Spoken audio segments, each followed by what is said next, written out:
안녕하십니까. 부동산 자산관리론 이범웅입니다. 오늘은 6주차 강의입니다.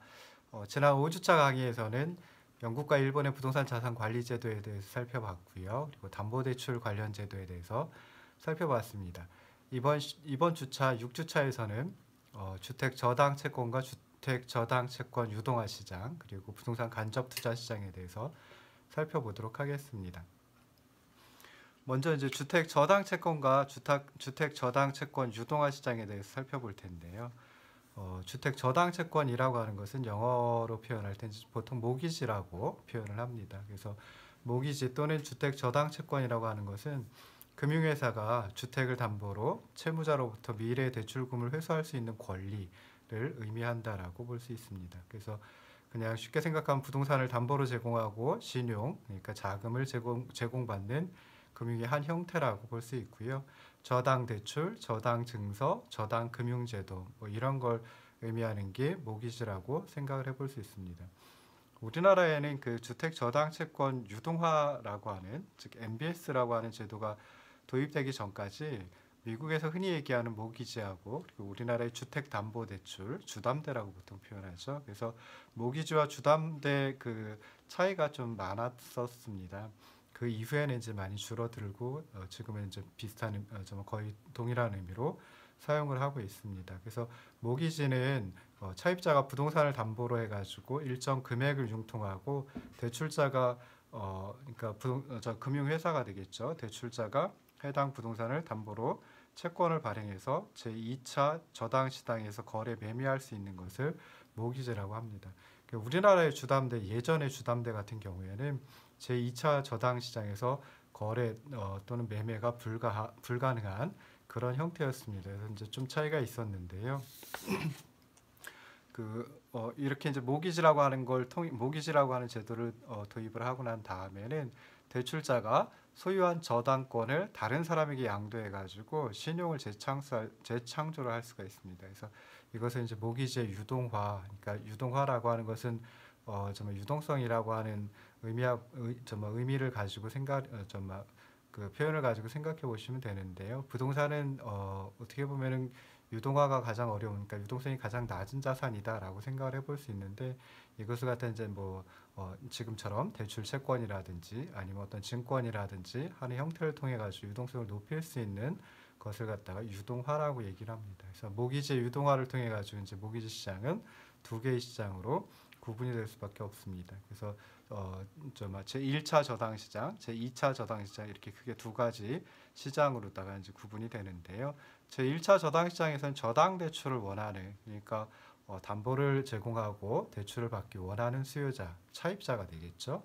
그리고 저당 대출을 제공하는 금융회사, 그러니까 어떻게 보면 공급자라고 생각을 해볼 수 있습니다. 그래서 제1차 저당 시장에서는 간단하게 생각해서 자금이 사고 팔린다, 자금을 주고 받는다라고 생각하시면 되는데요. 자금을 수요하는 차입자가 있고요. 그다음에 자금을 공급해주는 금융회사가 있습니다. 그래서 수요자인 차입자와 그리고 공급자인 금융회사 그리고 상품은 자금인 그런 시장을 갖다 제1차 저당 시장이다라고 생각을 하시면 좋을 듯 싶어요.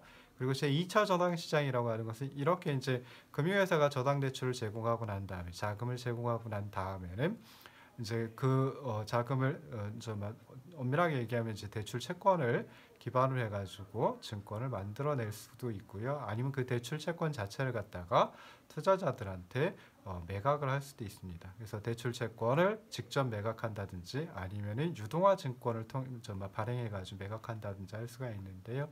그래서 이런 시장을 갖다 이제 제2차 저당 시장이다라고 얘기를 할 수 있습니다. 그래서 제2차 저당 시장에서 거래가 이루어지는 일종의 상품은 무엇이냐라고 했을 때 주택 저당 채권 또는 그 주택 저당 채권을 유동화시킨 증권, 주택 저당 채권, 유동화 증권이다. 이렇게 이제 생각을 해볼 수 있습니다. 그래서 이 경우 제2차 저당 시장 같은 경우에는 마찬가지로 주택 저당 채권, 유동화 증권이라고 하는 것을 이제 금융회사가 공급을 하고요. 그다음에 일반 투자자 또는 기관 투자자들이 그 유동화 증권을 수요하는 수요자 역할을 하게 됩니다. 그래서 이런 식으로 이제 그 저당 또는 대출 채권을 사고 파는 시장을 제2차 저당 시장이다. 이렇게 이제 생각을 해볼 수 있습니다. 그래서 제1차 저당 시장, 제2차 저당 시장 다시 한번 조금만 더 깊이 들어가 보면요.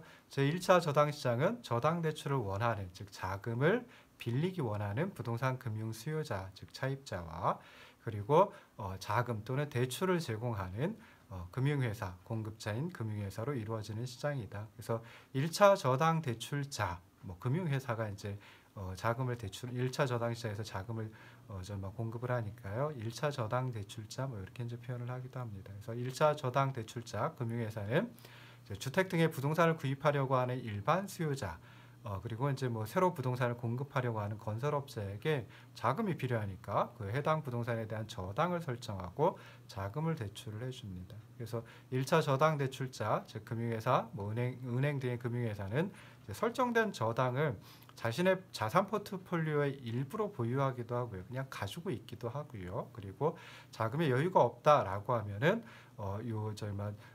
그 유동화 증권을 만든다든지 아니면 대출 채권 그 자체를 직접 매각을 한다든지 해가지고 제2차 저당 시장에서 자금을 끌어다 쓰게 됩니다. 그래서 자금의 여유가 없을 때는 1차 저당 대출자들이 제2차 저당 시장에서 매각을 하기도 합니다. 제2차 저당 시장은 1차 저당 대출자, 즉 금융회사가 공급자가 되고요. 그 다음에 다른 기관 투자가들, 이들이 이제 수요자가 됩니다. 그래서 주택 저당 채권을 직접 매매한다든지 아니면 주택 저당 채권 유동화 증권을 매매한다든지 하는 식으로 해가지고 기존의 저당권을 사고 파는 시장이 제2차 저당 시장이다라고 생각을 하시면 좋겠습니다. 그래서 제2차 저당 시장에서는 1차 저당 대출자, 즉 공급자인 금융회사가 저당권을 팔아가지고 필요한 자금을 조달하고요. 그 다음에 애초에 저당 대출을 받은 저당차 입장, 그러니까 1차 저당 시장, 제1차 저당 시장에서 수요자 역할을 했던 그 차입자는 제2차 저당 시장하고는 전혀 상관이 없습니다. 직접적인 관계가 없다라고 생각해 볼 수 있습니다. 그래서 제2차 저당 시장은 저당 채권 또는 뭐 대출 채권이 유동화되는데 결정적인 역할을 담당을 하고요. 만약에 제2차 시장이 없다, 제2차 저당 시장이 없다라고 하면은 1차 저당 대출자들, 즉 금융기관들이 기존에 가지고 있던 보유하고 있던 자금을 모두 대출하고 난 다음에는 더 이상 대출할 수 있는 자금이 없다라고 생각을 해볼 수 있습니다. 그래서 그냥 자금이 부족한 경우, 그러니까 제1차 저당 대출자 금융회사들이 자금을 대출해주고 그리고 나서 자금이 부족하다라고 하면 그때 이제 제2차 저당 시장에서 요 주택 저당 채권 유동화 증권이라든지 아니면 주택 저당 채권을 직접 매각을 해가지고 자금을 조달한다, 이렇게 생각을 하시면 좋을 듯 싶습니다. 2000년대 들어서면서부터 주택시장이 이제 호황을 맞게 됩니다. 그러니까 1997년서부터 2000년 사이에 우리나라의 IMF 구제 금융 위기가 있었고요. 그 금융 위기가 지나가고 난 다음에 주택시장이 호황을 맞게 되고, 그다음에 금융기관에서 이제 주택담보대출, 그러니까 그 전에는 이제 주택담보대출보다는 신용대출의 크기가 더 컸었는데요. 신용대출을 하면은 그 차입자들이 자금을 상환할 수 있는 능력이 부족하다라고 하면 자금을 대출자들 입장에서는, 그러니까 금융회사들 입장에서는 대출 해준 걸 돌려받기가 이제 힘들어질 수도 있겠죠. 그래서 이제 주택담보대출을 선호하기 시작했습니다. 그래서 그때서부터 이제 주택담보대출이 급속도로 증가를 하게 되었습니다. 근데 기존에 어떤 그 자금이 충분히 있다라고 하면은 이 대출도 주택담보대출도 많이 이루어질 수가 있는데요.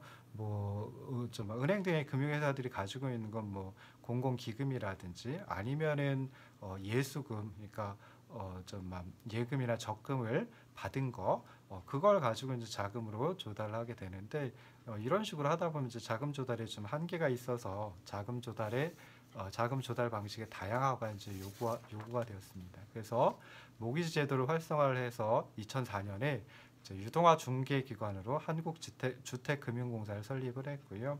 그래서 부동산 저당 채권을 유동화하고 그리고 제2차 저당 시장의 활성화가 이루어지게 되었습니다. 그러면 이제 두 번째로 살펴볼 게 주택 저당 채권 유동화 시장입니다. 그래서 좀 전에 이제 모기지의 유동화라고 하는 거에 대해서 잠깐 살펴봤는데요. 모기지의 유동화는 우리말로 다시 표현할 때 이제 부동산 증권화라고 이제 표현을 하기도 합니다. 그래서 제2차 저당 시장에서 유동성이 낮은 부동산 또는 부동산 관련 채권을 유동성이 높은 자본시장의 증권, 이놈을 유동화 증권이라고 이제 표현을 하거든요. 그래서 정말 증권으로 전환하는 것을 의미한다. 그래서 유동성이 낮은 부동산 또는 부동산 관련 채권을 유동성이 높은 증권, 유동화 증권으로 전환하는 것, 이게 이제 모기지 유동화이다라고 생각을 해보면 좋을 듯 싶습니다. 대부분 모기지 유동화를 할 때, 즉 부동산 증권을 할 때는 부동산 혹은 부동산 관련 자산을 유동화 증개 기관인 특수 목적 회사, 줄여서 SPC라고 보통 표현을 하죠. 그래서 그 특수 목적 회사에 양도하고 특수 목적 회사는 이것들을 담보로 해가지고 증권을 발행하고 투자자에게 매각해서 자금을 조달하게 됩니다. 우리나라에서는 요 유동화 중개기관 역할을 하는 게 이제 한국주택금융공사가 이 역할을 수행을 하고 있습니다. 그러면 이제 MBS라고 하는 거 우리말로 굳이 번역을 한다라고 하면 주택 저당 채권 유동화 증권이라고 하는 굉장히 긴 좀 용어로다 그 번역을 해볼 수가 있는데요. 그래서 그냥 영어로 간단하게 Mortgage Backed Security 해가지고 MBS라고 이제 표현을 합니다. 그래서 MBS는 저당 대출 회사, 그러니까 금융회사가 되겠죠. 그리고 투자자들이 자신들이 설정하거나 사들인 저당물을 담보로 해서 발행하는 모기지 유동화 증권 또는 저당 담보부 증권 또는 우리말로 길게 정확히 표현하면은 주택 저당 채권 유동화 증권이라고 이제 합니다. 그래서 기초 자산이 주택이다라고 하면 주거용 MBS 동을 이제 더 줄여가지고 RMBS라고 이제 표현을 하고요. 기초 자산이 이제 상업용 부동산이다라고 하면 그때는 상업용 MBS 또는 줄여서 CMBS라고 이제 표현을 하기도 합니다. 대부분은 이제 그 기초 자산이 주택인 경우가 많습니다. 그래서 주택 담보 대출을 통해 가지고 이 MBS를 발행하는 경우가 많거든요. 그래서 대부분의 MBS는 주거용 모기지 또는 주택 저당 채권을 유동화한 RMBS 주거용 MBS이다라고 이제 생각을 하시면 좋을 듯 싶습니다. 아까도 말씀드렸지만 우리나라에서는 이제 모기지 제도를 좀 활성화하고 그다음에 장기 채권 시장을 발달시키기 위해서 2004년에 한국주택금융공사를 이제 설립을 합니다. 그래서 한국주택금융공사를 설립하고 이제 말하자면 모기지 제도 활성화하고 장기 채권 시장을 발달시키려고 하는데요. 근데 그냥 아무런 어떤 지원이 없다라고 하면 발전이 좀 쉽지는 않겠죠. 그래서 이제 정부에서 굉장히 많은 지원을 합니다. 일단은 공신력 제고를 위해서 한국주택금융공사는 자본금을 정부가 전액 출자를 합니다. 그리고 했습니다. 그리고 MBS 투자자 MBS를 갖다 이제 구입하는 사람들이 되겠죠. 그래서 지급 보증을 제공해가지고 이제 손실이 발생하면은 손실을 보전해주는 그런 제도를 이제 채택을 하고 있고요. 그 다음에 MBS를 좀 보다 원활하게 발행할 수 있도록 주택금융공사는 이제 관공서가 아니지만 관공서를 의제해가지고 촉탁 등기를 할 수 있는 등기특례 제도를 시행을 하고 있고요. 그 다음에 MBS 발행 시점이라고 하는 것도 이제 중요하거든요. 그래서 최적의 MBS 발행 시점을 선택할 수 있도록 주택 저당 채권을 매입해서 일정 기간 보유할 수 있도록 이제 어떤 혜택을 부여하고 있습니다. 그래서 한국주택공사가 발행하는 MBS를 우리나라의 MBS이다라고 해서 줄여서 KMBS라고 하는데요. KMBS의 발행 구조는 이제 52쪽 아래쪽에 있는 그림과 같습니다. 그래서 먼저 이제 금융회사하고 차입자가 즉 제1차 저당 시장에 참가하는 주체들이죠. 그래서 주택 저당 채권을 금융회사에게 맡기고 그다음에 주택 담보 대출을 금융회사가 차입자에게 해주게 됩니다. 그럼 그 금융회사 차입자로부터 이제 받은 주택 저당 채권을 금융회사는 자금이 부족한 경우에 한국주택금융공사에 양도를 하고요.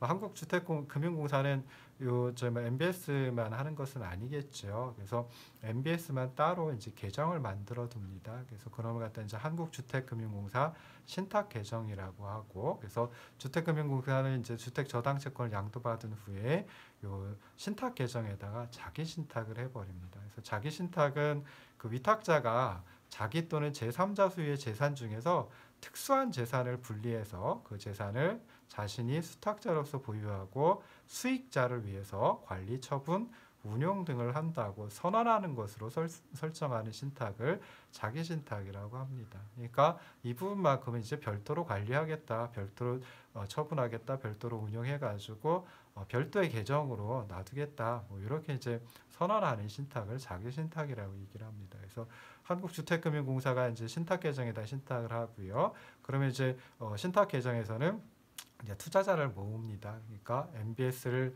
정말 구입할 사람들을 갖다 이제 모으게 되는 거죠. 그래서 투자자들에게 MBS를 발행하는데 아까도 말씀드렸듯이 지급 보증을 조건으로 합니다. 그래서 손실이 나지 않도록 지급하겠다라고 하는 지급 보증부 MBS를 발행을 하고요. 그럼 투자자가 MBS를 구입을 하는 거니까 그게 이제 발행 대금으로 해가지고 주택금융공사 신탁 계정으로 넘어가겠죠. 다시 이제 주택금융공사에서 그만큼을 갖다 이제 금융회사로 저당 채권의 양도한 대금으로다가 돌려주게 되고요. 그럼 금융회사는 차입자들에게 더 많은 대출을 해주게 됩니다. 그래서 이렇게 보면 이제 중간에 금융위원회라고 하는 게 있는데요. 금융위원회에서는 이제 우리나라의 뭐 금융회사들 또는 뭐 금융제도를 갖다 관장을 하고 금융회사를 감독하는 그런 기능을 이제 수행을 하고 있습니다. 그래서 주택금융공사 같은 경우에는 이제 양도받았다, 주택저당채권을 양도받았다라고 하는 걸 금융위원회에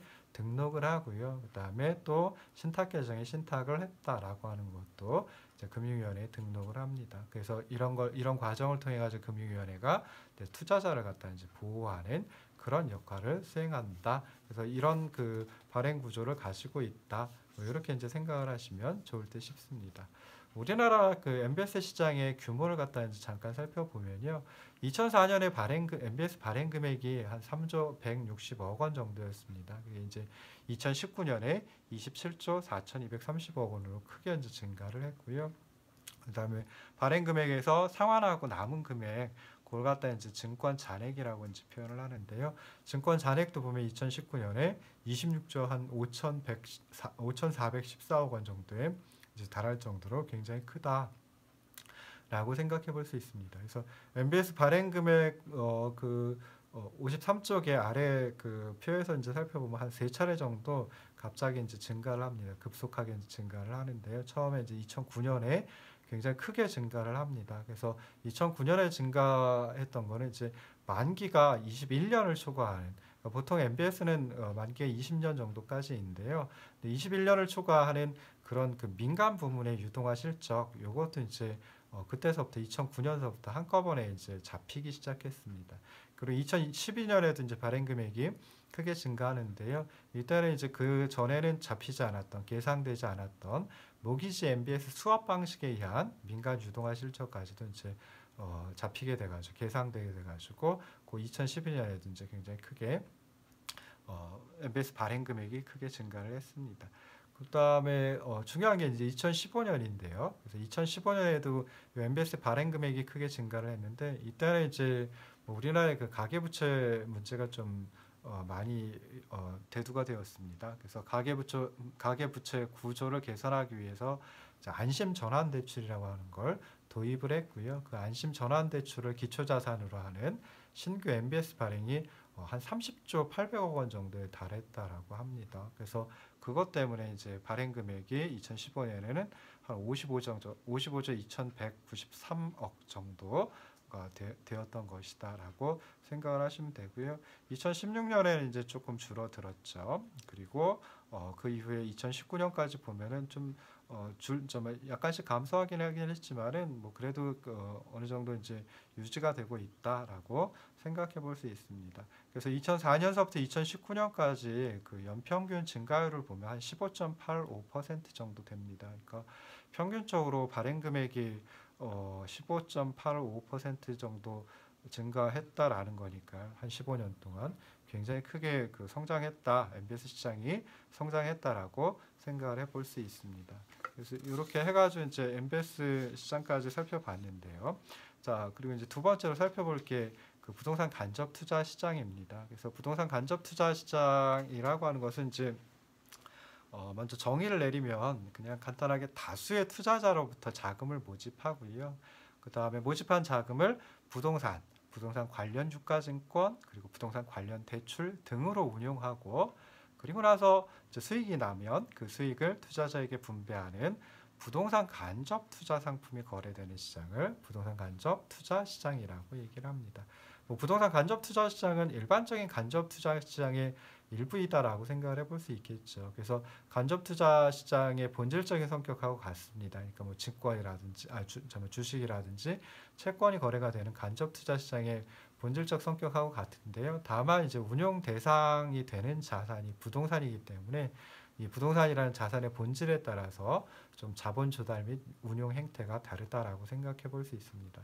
그냥 쉽게 생각해 보면은 뭐 주식이나 채권과 같은 유가증권은 보유하고 있다라고 하는 그 자체로는 어떤 유용성이 없죠. 편의성이 제공되지 않습니다.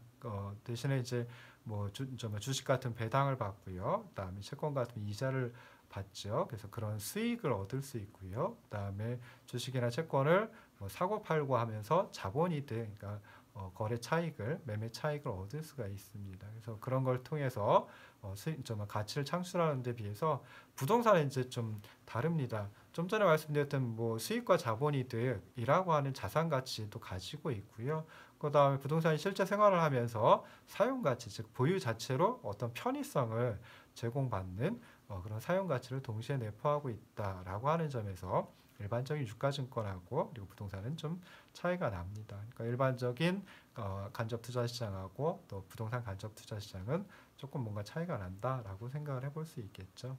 그래서 그 부동산 간접 투자라고 하는 것하고 그다음에 직접 투자라고 하는 것하고 이제 뭐 비교를 해보면은 좀 안정성이라고 하는 측면 그리고 뭐 현실적으로 봤을 때 세제 혜택이라고 하는 측면에서 좀 비교를 해볼 수가 있습니다. 그래서 부동산 직접 투자 같으면은 개인이 직접 투자를 하는 것이기 때문에 좀 안정성이 떨어진다라고 생각해 볼 수 있죠. 그리고 투자에 따른 위험이 좀 크다라고 생각을 해볼 수 있습니다. 그냥 쉽게 생각해가지고 좀 개인이 투자를 하기 때문에 좀 전문성이 떨어진다. 뭐 이렇게 이제 생각을 해볼 수 있는데요.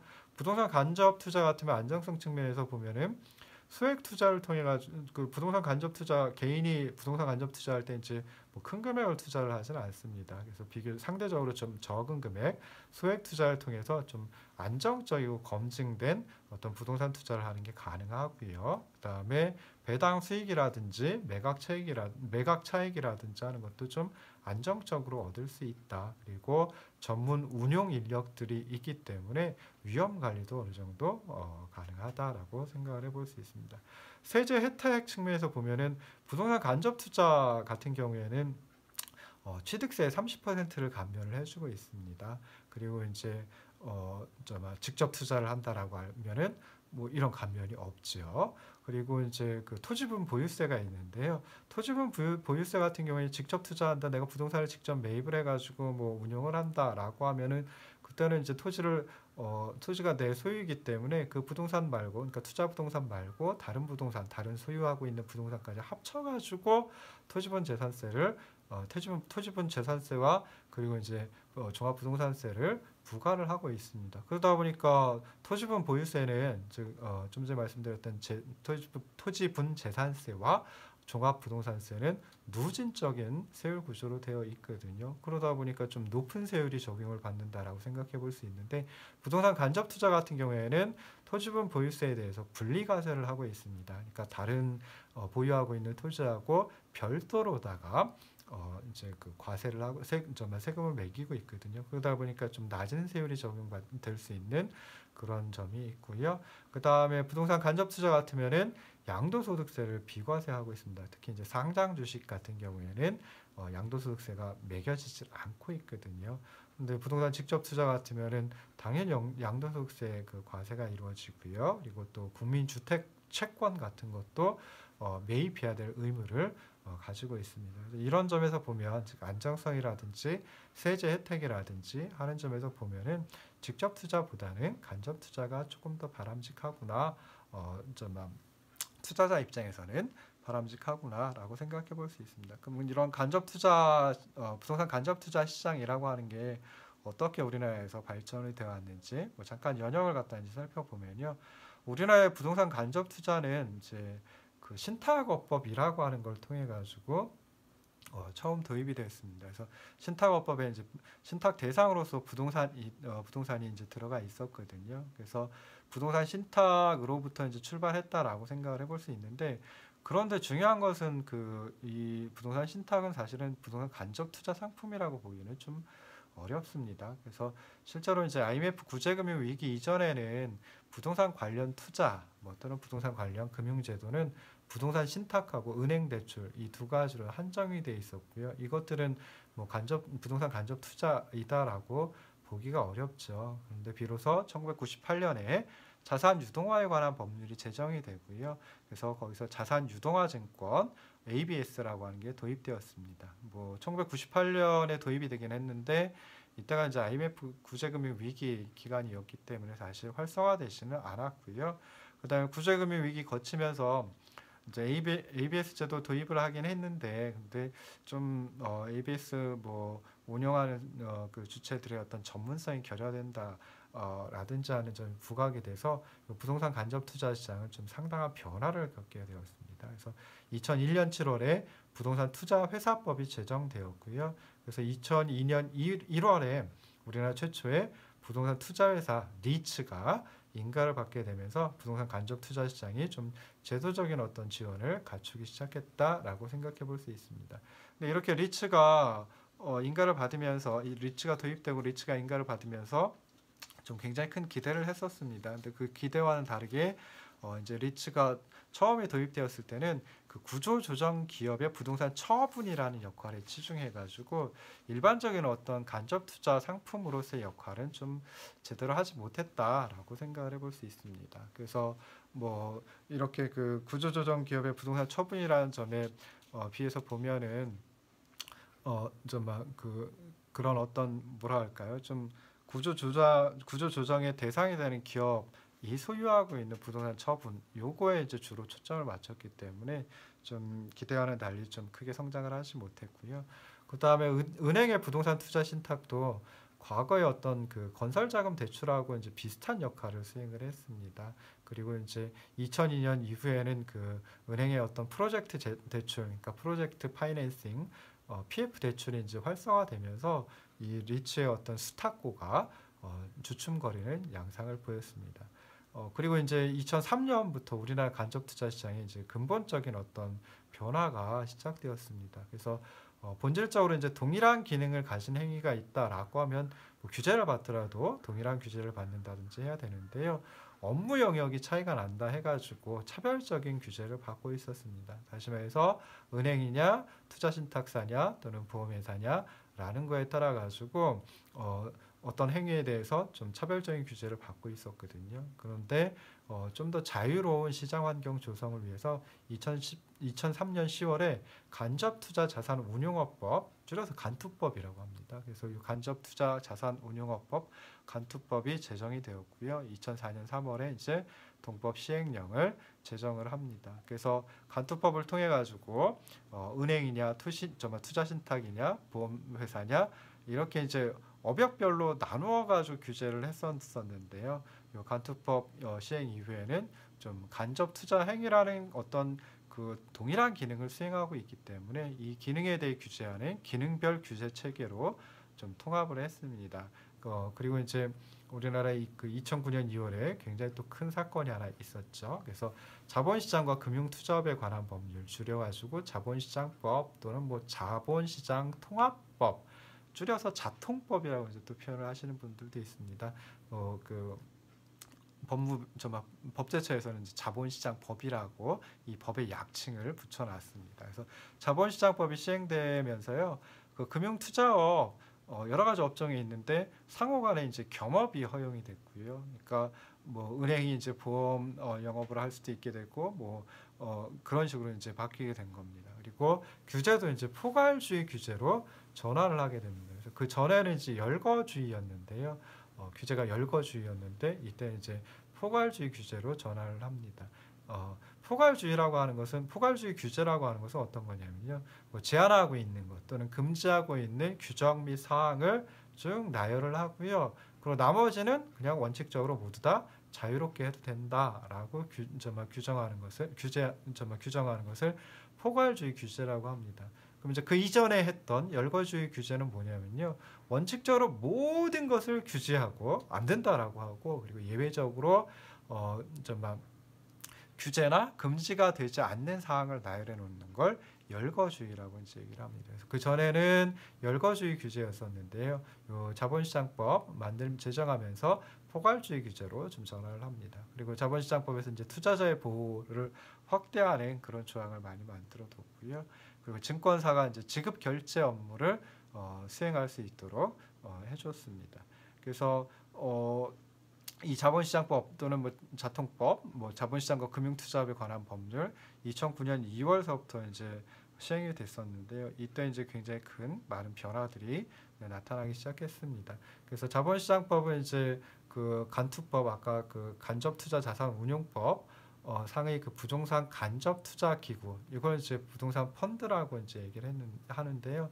근데 이걸 갖다 이제 승계해가지고 부동산 집합 투자기구, 뭐 부동산 펀드 또는 줄여서 뭐 REF라고 이제 표현을 하기도 합니다. 그래서 이렇게 부동산 집합 투자기구로다가 이제 정비를 하게 되었습니다. 그래서 그 55쪽에 밑에 보시면은 뭐 그 우리나라 그 부동산 간접 투자 시장과 관련된 그 연역이 나와 있습니다. 그래서 보시면은 1998년 4월에 이제 그 IMF 구제 금융 위기 그때 이제 그 금융시장 및 부동산 시장의 혼란을 완화하기 위해서 은행의 부동산 투자 신탁 계약형인 부동산 투자 신탁 제도를 도입을 했습니다. 그래서 한 2년 3개월 뒤인 2000년 7월에 부동산 투자 신탁 상품이 처음으로 이제 판매가 되었습니다. 그래서 국민은행의 빅맨 부동산 투자 신탁 1호라고 하는 요 투신 상품이 그러니까 간접 부동산 투자 상품이 처음으로 이제 판매가 이루어졌고요.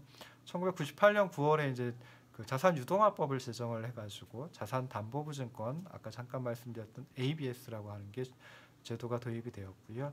1999년 4월에는 주택저당채권 유동화 회사법을 제정해가지고 주택저당증권 MBS라고 하는 이 주택저당증권 제도를 도입을 했습니다. 2001년 7월에는 이제 그 우리가 많이 들어본 그 리츠라고 하는 제도를 도입했는데요. 리츠는 부동산 투자회사라고 보통 부릅니다. 그래서 부동산 투자회사 제도를 2001년 7월에 부동산 투자회사법 제정하면서 처음 도입을 했고요. 그 다음에 2001년 7월 같은 7월입니다. 동일한 날짜입니다. 근데 이제 법이 시행되기도 전에 한번 또 개정이 됩니다. 그래서 제정된 건 2001년 4월이고요. 한번 개정된 게 1차 개정이 2001년 5월에 있었고 그 다음에 이 두 개정된 내용이 2001년 7월에 시행이 됐는데요. 처음에는 이제 부동산 투자회사 제도를 도입할 때 자기관리 리츠라고 하는 이 제도만 도입을 했습니다. 그런데 2001년 5월에 개정하면서 그리고 2001년 7월에 시행하면서 그 CR 리츠까지도 추가로 도입을 합니다. 그래서 기업 구조조정 부동산 투자회사 줄여서 이제 기업 구조조정 리츠 더 줄여서 CR 리츠라고 하는 것까지 추가로 도입을 합니다.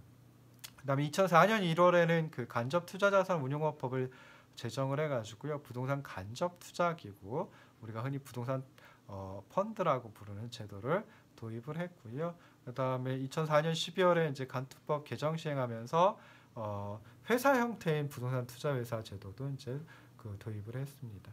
그리고 2005년 4월에는 부동산 투자회사법을 개정하면서 위탁관리 리츠를 갖다가 도입했고요. 2007년 10월에는 개발 전문 리츠도 도입을 했습니다. 그리고 이제 2009년 2월에 그 자본시장법이 제정이 됐습니다. 그래서 그때 이제 부동산 간접 투자 기구를 부동산 집합 투자 기구로 이제 이름을 바꾸면서 좀 정비를 했고요. 그다음에 2015년 6월에는 그 부동산 투자회사법을 개정해가지고 개발 전문 리츠라고 하는 제도를 없앴습니다. 그래서 뭐 이런 것들이 요 부동산 간접 투자 시장의 뭐 어떤 연역이다라고 이제 생각을 해볼 수 있습니다. 그래서 현재 우리나라의 부동산 간접 투자 시장은 부동산 투자 회사 리츠 그리고 부동산 집합 투자 기구, 부동산 펀드 또는 뭐 REF라고 이제 부릅니다. 그리고 프로젝트 금융 투자 회사 뭐 줄여서 PFB라고 이제 표현을 하고요. 그다음에 자산 유동화 증권 ABS 이렇게 이제 네 가지로 뭐 흔히 구분을 하고 있습니다. 근데 그 이 네 가지 상품 모두 다 적용받는 그 법이 좀씩 다릅니다. 그래서 부동산 투자회사 리츠는 부동산 투자회사법에 적용을 받고요. 부동산 펀드는 자본시장법에 적용을 받고 프로젝트 금융투자회사는 법인세법에 적용을 받습니다. 그리고 자산유동화증권은 자산유동화법을 적용받습니다. 그래서 56쪽 중간에 이제 그림이 하나 있는데요. 그냥 자본시장법, 부동산투자회사법, 법인세법, 자산유동화법에 따른 어떤 부동산 간접 투자 상품들을 갖다가 쭉 나열을 해놨습니다. 그래서 자본시장법에 적용을 받는 게 이제 증권펀드, 특별자산펀드, 혼합자산펀드, MMF, 부동산 펀드가 있는데요. 이 중에 이제 부동산하고 관련된 간접 투자 상품은 부동산 펀드라고 이제 좀 생각을 해볼 수 있습니다. 부동산 펀드의 그 투자 대상이 부동산이다라고 생각을 해볼 수 있습니다. 부동산 투자회사법에 적용을 받는 리츠도 결국은 이제 투자 대상이 부동산이고요. 법인세법에 적용을 받는 그 프로젝트 금융투자회사 같은 경우에는 이제 부동산 개발이라고 하는 특정 사업을 투자 대상으로 하고 있습니다. 자산유동화법에 적용을 받는 ABS라고 하는 놈은 대출채권, 부동산, 매출채권 뭐 이런 것들을 한꺼번에 투자 대상으로 삼고 있습니다. 그래서 이 부동산 투자 간접기구 뭐 크게 네 가지를 갖다가 살펴봤는데 부동산 투자 간접 상품 네 가지를 갖다 이제 살펴봤는데요. 근데 그 중에 이제 중요한 건 부동산 투자회사하고 부동산 펀드 규모가 상당히 크고요. 그다음에 부동산 자산관리론에서 이 두 상품 또는 두 간접 기구가 이제 중요하다라고 생각해 볼 수 있습니다. 거기다 이제 PFB까지 프로젝트 금융투자회사까지 넣어가지고 살펴보면은 좀 상당한 차이가 존재를 합니다. 그래서 근거법도 다르죠. 그리고 이제 설립을 갖다 어떻게 하느냐 그 방법도 이제 조금씩 다릅니다. 그래서 부동산 투자회사 같은 경우 리츠의 경우에는 부동산 투자회사법에 적용을 받고 국토교통부의 인가를 받아서 설립을 합니다. 부동산 펀드는 자본시장법에 적용을 받고 금융위원회에 신고함으로써 설립을 합니다. 그리고 프로젝트 금융 투자회사의 경우에는 법인세법에 적용을 받고 그 다음에 금감위가 아니라 금융위원회입니다. 금융위원회에 등록을 하는 형태로 해가지고 설립을 합니다. 그 다음에 형태도 이제 좀 다르죠. 그래서 리츠는 뭐 주식회사 형태를 취하고 있는데 뭐 실체를 가진 주식회사일 수도 있고요. 아니면 명목적인 의미만 가지고 있는 주식회사 형태가 될 수도 있습니다. 부동산 펀드는 이제 신탁형과 그리고 회사형 두 가지가 있고요. 프로젝트 금융 같은 경우에는 이제 주식회사 형태로 특수목적 법인을 설립해가지고 설립합니다. 최저 자본금과 관련된 규제도 조금 다릅니다. 부동산 투자회사 리츠는 자기관리 리츠의 경우에 70억 원이 최저 자본금, 그러니까 70억 원보다 더 많아야지 설립을 할 수 있는 거고요. 위탁관리 리츠는 50억 원이 이제 그 최저 자본금입니다. 부동산 펀드는 이런 규제가 없고요. 프로젝트 금융 투자회사 같은 경우에는 50억 원이 최저 자본금입니다. 그다음에 주식 분산과 관련된 규제도 있습니다. 그래서 부동산 투자회사 리츠는 1인 지분이 50%를 초과하지 못하도록 하고 있고요. 부동산 펀드는 신탁형은 제한이 없고 회사형은 그 금융업법 등에 의한 제한을 두고 있습니다. 프로젝트 금융도 이제 금융업법에 의한 제한을 두고 있고요. 그다음에 개발 사업에 어느 정도 비중으로 투자할 수 있느냐라고 했을 때 리츠는 총 자산의 30% 이내에서 개발 사업에 투자할 수 있습니다. 물론 이제 주주총회 특별 결의를 통해 가지고 요 30%보다 더 높은 총자산의 30%를 초과하는 비율로도 개발 사업에 투자를 할 수 있는데요. 뭐 이렇게 하기가 쉽지는 않은 걸로 알고 있습니다. 부동산 펀드하고 프로젝트 금융 같은 경우에는 뭐 개발 사업에 투자하는 어떤 비율과 관련된 규제는 없습니다. 그 다음에 자금을 어느 정도 차입을 할 수 있느냐라고 했을 때, 사실 뭐 회사를 운영하다 보면 자금을 조달해야 되겠죠. 근데 자금 조달하는 방법은 뭐 크게 두 가지, 자기 자본하고 타인 자본인데 타인 자본이 이제 자금을 빌려 오는 거죠. 자금을 차입하는 거죠. 그래서 부동산 투자회사 리츠 같은 경우에는 이제 순자산의 2배 이내에서 자금을 차입할 수가 있습니다. 물론 또 주주총회 그 특별 결의를 통해 가지고 10배까지도 가능하긴 합니다. 부동산 펀드는 그 PF형 부동산 펀드 같은 경우, 그러니까 대출형 부동산 펀드 같은 경우에는 자금 정말 죄송합니다. 부동산 펀드하고 프로젝트 금융은 자금 차입과 관련된 제한이 없습니다. 그다음에 자금을 빌려줄 수 있느냐, 자금을 대여할 수 있느냐, 리츠는 자금을 대여할 수 없습니다. 대신에 이제 부동산 펀드는 아까 말씀드린 대출형 부동산 펀드의 경우에는 PF형 부동산 펀드의 경우에는 자금 대여가 가능하다. 프로젝트 금융 같으면은 뭐 이런 규제가 제한이 없다라고 이제 생각하시면 되고요. 세 가지 모두 다 부동산 투자회사 리츠, 부동산 펀드 REF, 프로젝트 금융 PFB 모두 90% 이상 배당을 한다라고 하면 그때는 법인세를 비과세하는 그런 세제 혜택을 두고 있습니다. 그래서 여기까지 하고 잠깐 쉬고 돌아오도록 하겠습니다.